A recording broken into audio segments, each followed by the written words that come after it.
a quelque soulagement dans l'amour, s'il y a quelque communion d'esprit, s'il y a quelque compassion et quelque miséricorde, rendez ma joie parfaite, ayant un même sentiment, un même amour, une même pensée, une même âme. Ne faites rien par esprit de parti ou par vaine gloire, mais que l'humilité vous fasse regarder les autres comme étant au-dessus de vous-même. Que chacun de vous, au lieu de considérer ses propres intérêts, considère aussi ceux des autres. Ayez en vous les sentiments qui étaient en Jésus-Christ. Existant en forme de Dieu, il n'a point regardé son égalité avec Dieu comme une proie arrachée, mais il s'est dépouillé lui-même en prenant une forme de serviteur, en devenant semblable aux hommes. Et il a paru comme un vrai homme. Il s'est humilié lui-même, se rendant obéissant jusqu'à la mort, même jusqu'à la mort de la croix. C'est pourquoi aussi Dieu l'a souverainement élevé et lui a donné le nom qui est au-dessus de tout nom, afin qu'au nom de Jésus, tout genou fléchisse dans les cieux, sur la terre et sous la terre, et que toute langue confesse que Jésus-Christ est Seigneur, à la gloire de Dieu le Père.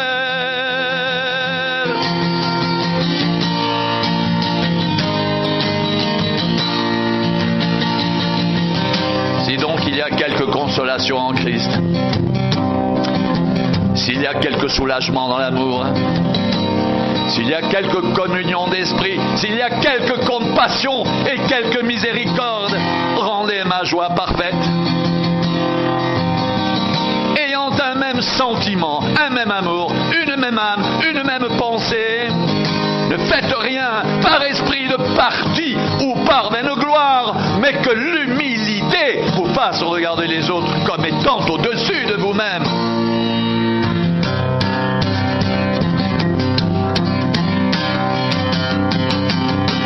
Que chacun de vous, au lieu de considérer ses propres intérêts, considère aussi ceux des autres.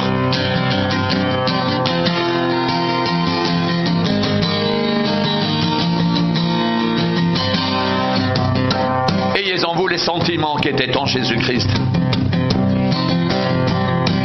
Existant en forme de Dieu, il n'a point regardé son égalité avec Dieu comme une proie arrachée, mais il s'est dépouillé lui-même en prenant une forme de serviteur, en devenant semblable aux hommes, et il a paru comme un vrai homme. Il s'est humilié lui-même, se rendant obéissant jusqu'à la mort, même jusqu'à la mort de la croix. C'est pourquoi aussi Dieu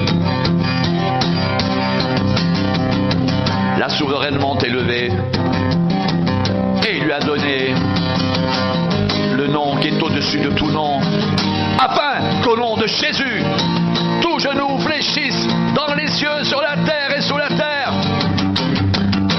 et que toute langue confesse que Jésus-Christ est Seigneur, à la gloire de Dieu le Père.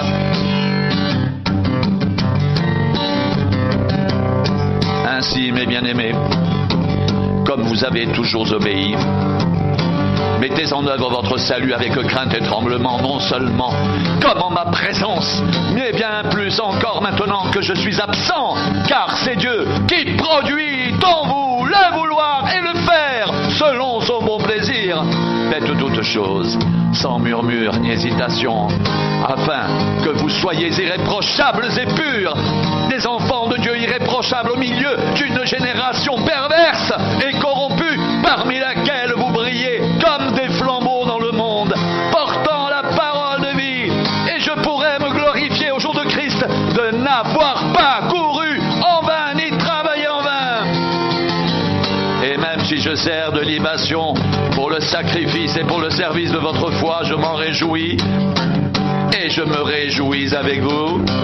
Vous aussi, réjouissez-vous de même et réjouissez-vous avec moi.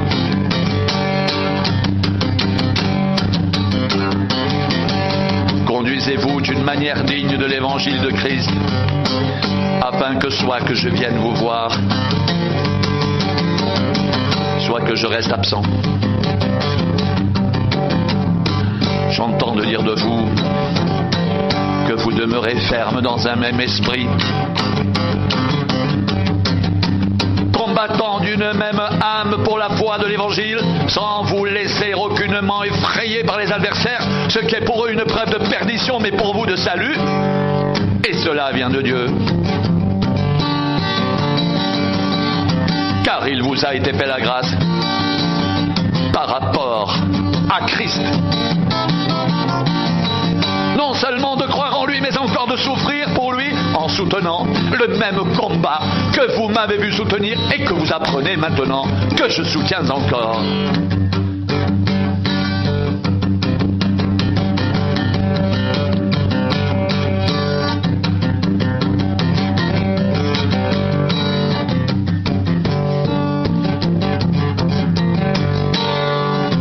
Je n'ai personne ici qui partage mes sentiments pour prendre sincèrement à cœur votre situation. Tous, en effet, cherchent leurs propres intérêts et non ceux de Christ.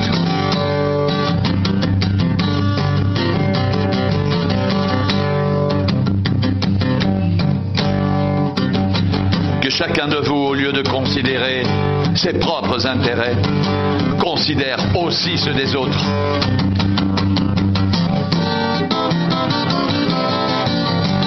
Mes bien-aimés, comme vous avez toujours obéi, mettez en œuvre votre salut avec crainte et tremblement, non seulement comme en ma présence,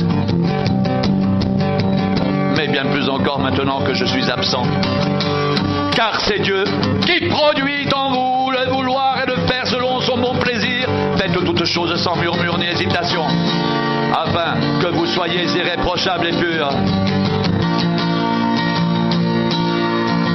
des enfants de Dieu irréprochables au milieu d'une génération perverse et corrompue, parmi laquelle vous brillez comme des flambeaux dans le monde, portant la parole de vie. Et je pourrais me glorifier au jour de Christ de n'avoir pas couru en vain, ni travaillé en vain. Et même si je sers de libation pour le sacrifice et pour le service de votre foi, je m'en réjouis.